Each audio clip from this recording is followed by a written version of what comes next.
Saudara-saudara pendengar yang kami kasihi dimanapun Anda berada, Anda kembali bersama kami dalam acara Telaga, Tegur Sapa Gembala Keluarga.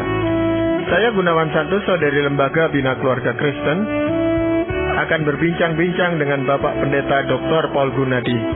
Beliau adalah seorang pakar dalam bidang konseling serta dosen di Seminari Alkitab Asia Tenggara, Malang. Perbincangan kami kali ini tentang keagungan Sang Pencipta. Kami percaya acara ini pasti bermanfaat bagi kita sekalian dan dari studio kami mengucapkan selamat mengikuti. Pak Paul, kadang-kadang kita ini karena kesibukan sehari-hari dan rutinitas yang tidak ada habis-habisnya, kadang-kadang kita itu juga sampai lupa bahwa alam semesta itu tidak terjadi begitu saja. Namun kan ada memang banyak macam teori Pak Paul tentang terjadinya alam semesta ini. Nah, bagaimana supaya kita ini bisa menghayati keagungan Tuhan itu lewat ciptaannya, Pak Paul? Saya ini ingin membacakan dari Mazmur pasal 8, Pak Gunawan. Mazmur yang memang memberikan kepada kita perspektif tentang kehidupan dan terutama tentang penciptaan itu sendiri.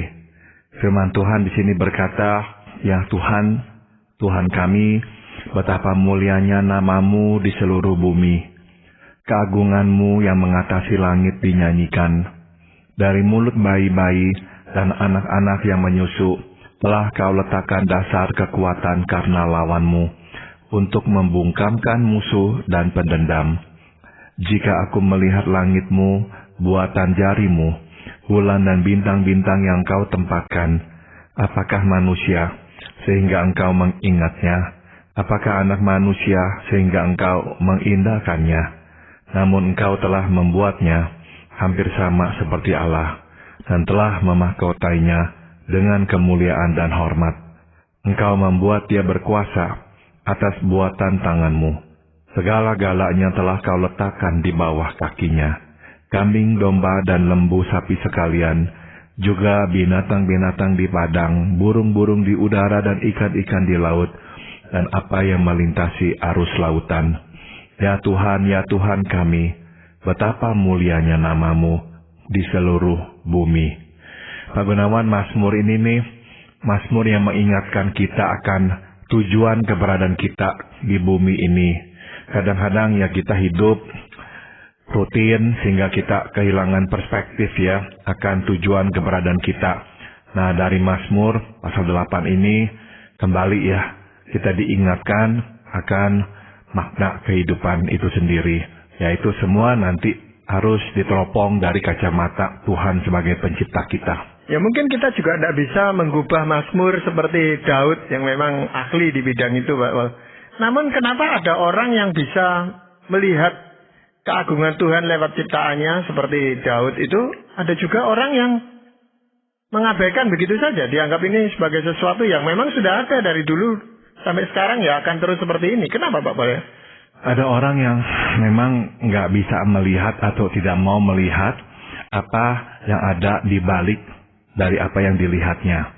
Misalkan ada orang yang melihat gunung dan hanya berkata itu gunung, atau yang melihat pohon dan hanya berkata itu pohon, dan melihat manusia yang begitu kompleks dan berkata itu manusia, stop di situ. Tapi ada orang yang akan bertanya, siapakah yang menempatkan gunung?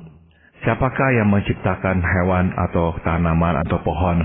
Siapakah yang menciptakan manusia? Mengapakah manusia yang begitu kompleks bisa ada di dalam dunia ini?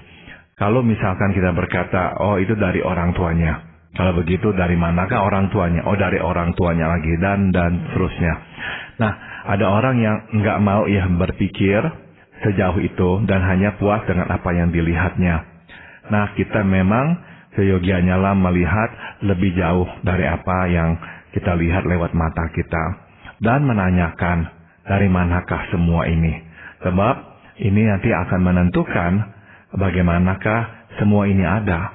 Yaitu kalau kita percaya pada firman Tuhan, kita yakini bahwa Tuhanlah yang menciptakan alam semesta beserta isinya. Ya, jadi sekalipun Mazmur ini sebuah puji-pujian, Pak Paul, tetap di dalamnya kita bisa mempelajari sesuatu tentang Tuhan, Pak Paul. Nah, hal-hal apa yang bisa kita pelajari dari Mazmur 8 ini, Pak Paul? Ada sekurang-kurangnya 3 hal yang bisa kita pelajari. Yang pertama adalah Mazmur 8 ini mengingatkan bahwa pusat kehidupan adalah Tuhan, bukan manusia. Nah, ada kalanya ya kita sebagai manusia, tatkala tengah jaya, kita lupa akan kenyataan bahwa kehidupan adalah ciptaan Tuhan dan berada di bawah penguasaannya. Oleh karena keberhasilan yang kita capai ya, kita ini kemudian menganggap bahwa kita hebat ya. Nah, kita harus senantiasa mengingat bahwa kita hanya ada di bumi ini untuk sementara. Seberapapun terangnya bintang kejayaan kita sekarang, suatu hari kelak cahaya itu mesti meredup dan akhirnya padam. Seberapa kuatnya diri kita sekarang, suatu waktu kita akan melemah dan membutuhkan bantuan orang. Ya, yang Pak Paul maksud bahwa pusat dari kehidupan kita itu adalah Tuhan. Itu secara praktisnya bagaimana, Pak Paul? Bahwa nomor 1 ya, hidup itu tuh sebetulnya tidak berpusat pada diri kita. Artinya semua harus terjadi sesuai dengan keinginan yang kita inginkan atau kita butuhkan. Tidak ya, hidup itu berpusat pada Tuhan sendiri. Jadi hidup akan bergerak sesuai dengan keinginan atau rencana Tuhan. Dan semua yang terjadi hanyalah akan menggenapi keinginan dan rencana Tuhan. Nah, kadang ya kita ini nih melihat diri kita seolah-olah sama besarnya dengan Tuhan. Sehingga kita itu beranggapan kehendak dan rencana kita harus terjadi. Dan rencana atau kehendak Tuhan ya tidak harus terjadi, malah berada di bawah kehendak kita. Nah, ini suatu pemikiran yang salah. Kita selalu harus berkata, karena Tuhanlah pusat kehidupan, maka kehendak dan rencananya lah yang akan terjadi. Jadi hidup berarti tunduk kepada keinginan dan rencana Tuhan. Kalau begitu bukan pada saat kita jaya saja kita bisa menjadikan diri kita sebagai pusat kehidupan di samping Tuhan. Tetapi juga ketika kita misalnya menderita, mengalami kerugian, sementara kita meminta orang lain memperhatikan kita saja tanpa memperhatikan yang lain. Apakah itu juga menjadikan diri kita sebagai pusat, Pak? Kita sudah tentu ya memang membutuhkan ya bantuan dan perhatian orang. Ini adalah ya saya kira kebutuhan kita manusia. Tapi sekali lagi ya, kita ini nggak boleh menuntut Tuhan supaya Tuhan itulah yang melakukan apa yang kita inginkan. Justru kita harus tunduk kepada kehendaknya. Jadi apapun yang kita alami, kita harus berkata bahwa Tuhan, saya terima. Dan Tuhan, biarlah kehendak-Mu yang jadi, bukan kehendak saya. Jadi sekali lagi sebuah pengakuan bahwa Tuhanlah yang menjadi pusat kehidupan, suatu pengakuan yang mengharuskan kita untuk hidup tunduk kepada kehendak-Nya. Berarti itu membutuhkan sikap kerendahan hati dari kita, Pak. Betul sekali. Jadi dengan kata lain tidak ada tempat ya bagi kesombongan di dalam hidup dengan Tuhan. Ya, kita tidak bisa sombong sebab kita ini meskipun sekarang kuat, suatu hari kita akan lemah. Dan sekarang ini kita yang mandiri, tidak bergantung kepada orang, suatu hari kelak kita harus bergantung kepada orang. Kekuatan kita sangatlah sementara. Tidak ada yang kuat selama-lamanya. Nah, itu sebabnya kita harus hidup di dalam kesadaran seperti ini. Bahwa kita memang kecil, kita lemah, dan kita sementara. Jadi selalu bergantunglah kepada Tuhan dan mintalah agar kehendaknya yang terjadi, bukan kehendak kita. Ya, selain diri kita, itu kita juga bisa menempatkan suatu berhala sebagai pusat dari kehidupan kita, tuh. Bukan Allah. Bukan Allah yang kita sembah di dalam Tuhan Yesus Kristus. Tetapi juga ada suatu kuasa lain yang kita tempatkan sebagai pusat kehidupan kita, Pak Paul. Bisa, ya misalnya di dalam firman Tuhan, Tuhan memang dengan jelas menyebut misalnya ya, uang ya, atau materi sebagai mamon atau sebagai ilah, atau sebagai dewa yang bisa akhirnya merebut perhatian dan penyembahan kita. Sehingga tidak lagi kita mengutamakan Tuhan, malah kita akan mengutamakan harta, materi, ataupun uang. Atau kuasa-kuasa kegelapan yang lain, Pak Paul. Atau misalkan ya kita justru ya memang menjauh dari kuasa Tuhan yang terang dan yang kudus. kita masuk ke dalam kuasa iblis yang gelap dan yang jahat, dan kita merendahkan diri kita, memberikan hidup kita untuk dibelenggu olehnya supaya kita mendapatkan yang kita inginkan. Nah, sudah tentu itu juga adalah sebuah kesalahan, sebab itu berarti bukan Tuhan lagi lah yang kita sembah, yang menjadi pusat kehidupan. Ya, jadi melalui Mazmur 8 ini sebenarnya kita diingatkan bahwa untuk menempatkan Tuhan itu sebagai pusat kehidupan kita gitu Pak Paul ya. Betul sekali Pak Gunawan. Hal lain yang bisa kita pelajari apa Pak Paul? Mazmur 8 mengingatkan bahwa Tuhan adalah pencipta alam semesta dan kita hanyalah ciptaannya.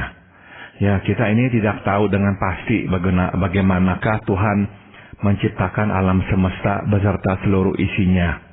Pengetahuan ini memang terlalu luas dan terlalu dalam untuk dapat dicerna oleh manusia.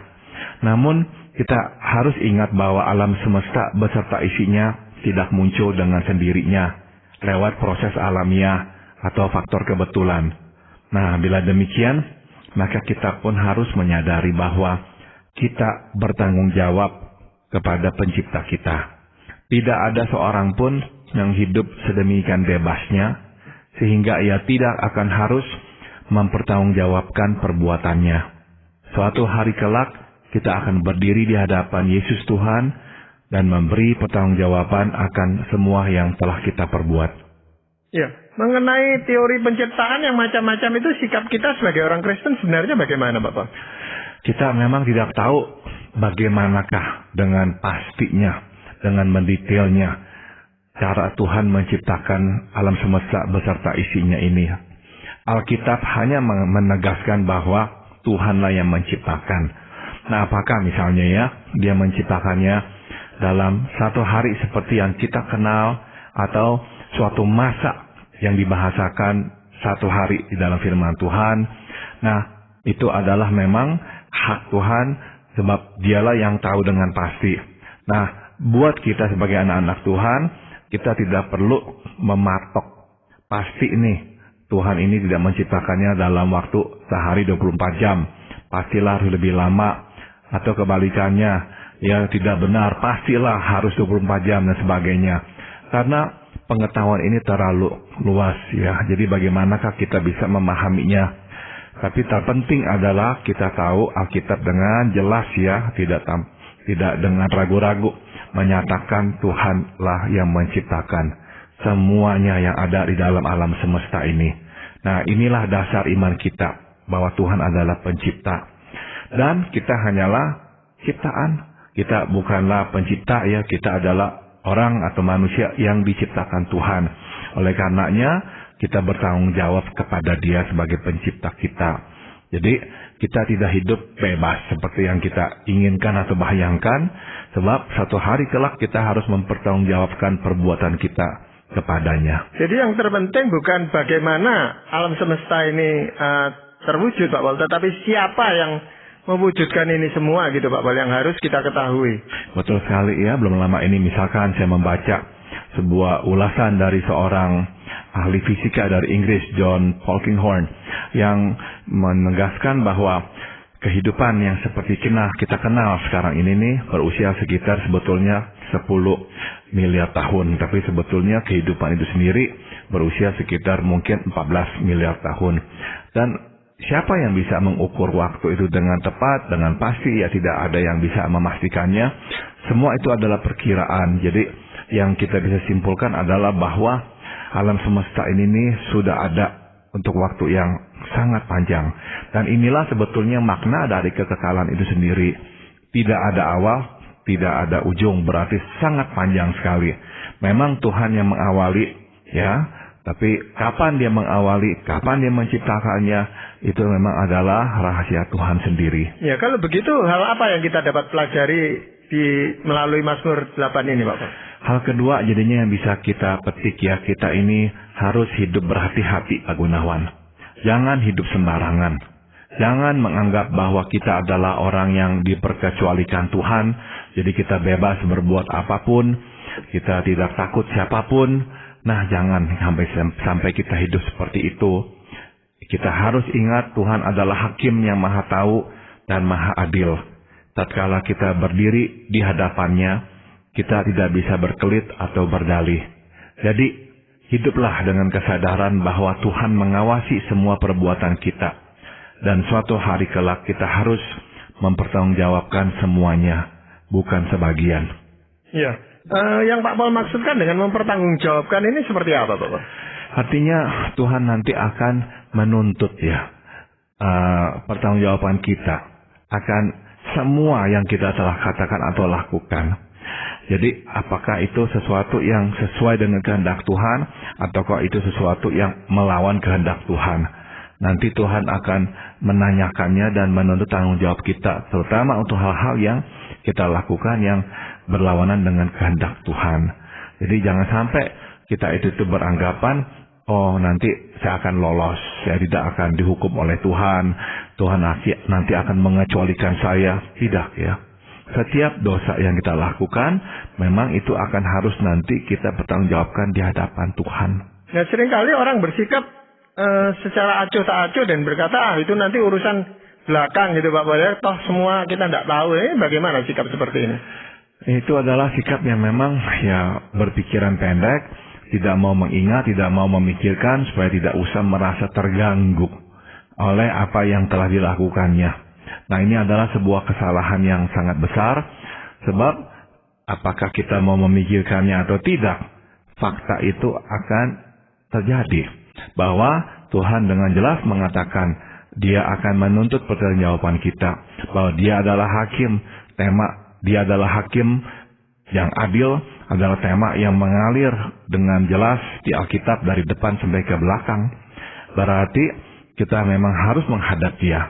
Kita nggak mau memikirkannya, tidak berarti Tuhan itu lenyap dan tidak akan nantinya menghakimi kita. Tetap Dia akan ada dan penghakiman itu akan diberlakukan atas diri kita. Dan kalau Tuhan itu meminta pertanggungjawaban dari kita, kan tidak ada seorang pun yang bisa meloloskan diri, Pak Paul.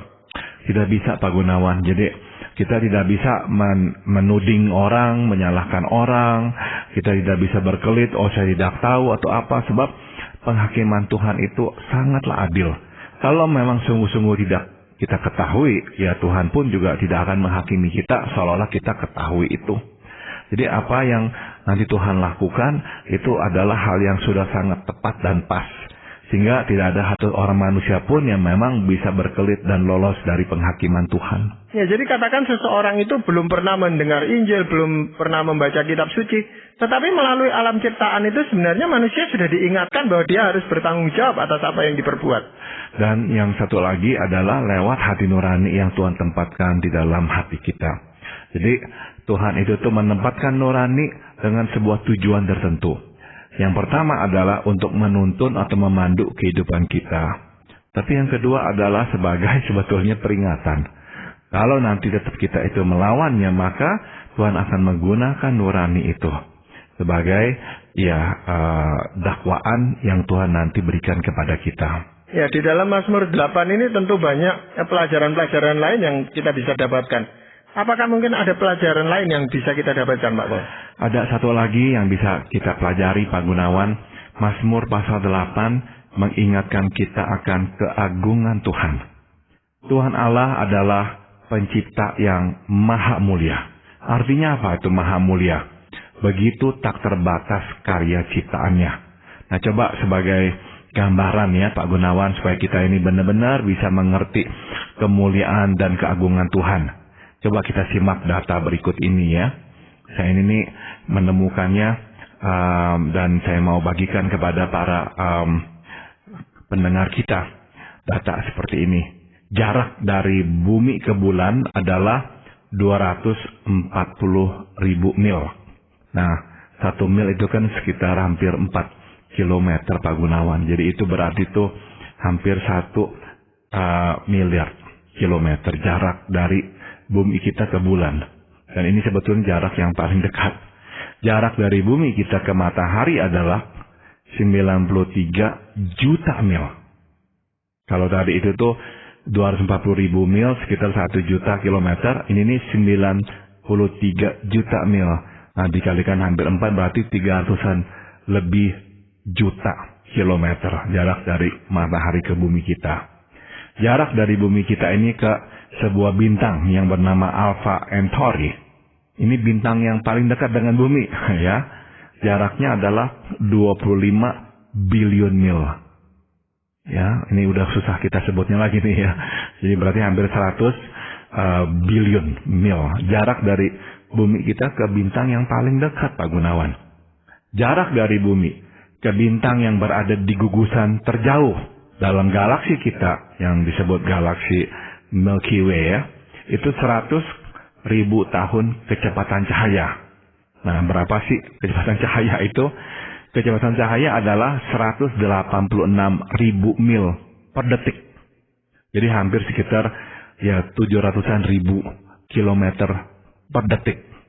Itu tuh kecepatan cahaya. Nah, ini nih jaraknya nih 100.000 tahun, bukannya detik, bukannya menit, bukannya hari, bukannya minggu, tapi tahun. Jadi bagaimana menghitungnya ya?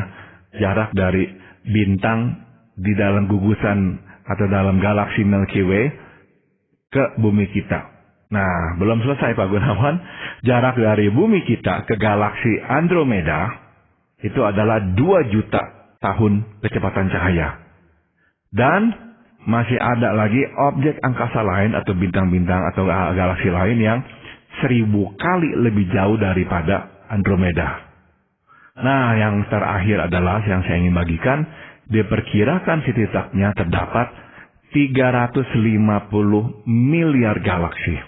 Jadi satu galaksi, yaitu yang kita kenal ini galaksi kita sendiri ya, adanya matahari, bulan, bintang, itu ternyata hanya satu di antara 350 miliar galaksi. Ini berdasarkan peneropongan atau alat-alat teknologi yang kita miliki untuk bisa mengukurnya. Berarti Pak Gunawan, kalau alat-alat ini nanti dikembangkan bertambah canggih, mungkin saja kita menemukan lebih banyak lagi galaksi. Dan lebih banyak lagi galaksi. Jadi waktu kita membaca atau mendengar ya data-data ini Pak Gunawan, nggak bisa enggak kita akan disadarkan betapa terlalu kecilnya kita. Dan betapa terlalu besarnya Tuhan. Sebesar itulah sehingga tidak bisa lagi diukur. Makanya keagungan Tuhan itu tak terbatas.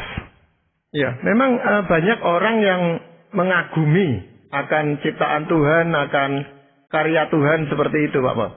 Tetapi hanya sebatas mengagumi, tetapi tidak ada tindak lanjut lain atau sikap lain selain kagum. Nah, apakah hanya dengan kagum itu cukup gitu, Pak Paul?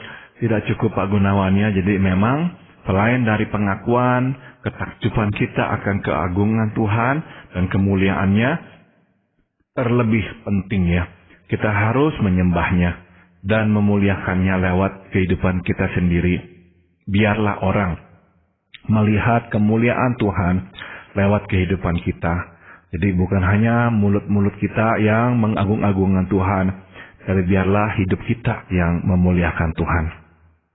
Ya, dalam hal ini Pak Paul, memang banyak sekali mazmur-mazmur yang mengingatkan kita akan supaya kita itu mengagungkan kemuliaan Tuhan. Mungkin selain Mazmur 8 ada mazmur yang lain, Pak Paul. Saya ingin bacakan sebagai akhir dari Mazmur 50 ayat 7 hingga 15. Dengarlah hai umatku, aku hendak berfirman hai Israel, aku hendak bersaksi terhadap kamu. Akulah Allah Allahmu. Bukan karena korban sembelihanmu aku menghukum engkau. Bukankah korban bakaranmu tetap ada di hadapanku? Tidak usah aku mengambil lembu dari rumahmu atau kambing jantan dari kandangmu, sebab punyakulah segala binatang hutan dan beribu-ribu hewan di gunung. Aku kenal segala burung di udara dan apa yang bergerak di padang adalah dalam kuasaku. Jika aku lapar, tidak usah aku katakan kepadamu, sebab punyakulah dunia dan segala isinya. Daging lembu jantan kah aku makan, atau darah kambing jantankah aku minum? Persembahkanlah syukur sebagai korban kepada Allah, dan bayarlah nasarmu kepada Yang Maha Tinggi. Berserulah kepadaku pada waktu kesesakan. Aku akan meluputkan engkau, dan engkau akan memuliakan aku. Jadi, apa yang diinginkan Tuhan adalah hidup benar dan hidup dekat dengannya. Sewaktu kita hidup benar dan dekat dengan Tuhan, Dia pun akan memberkati dan memberi pertolongannya kepada kita.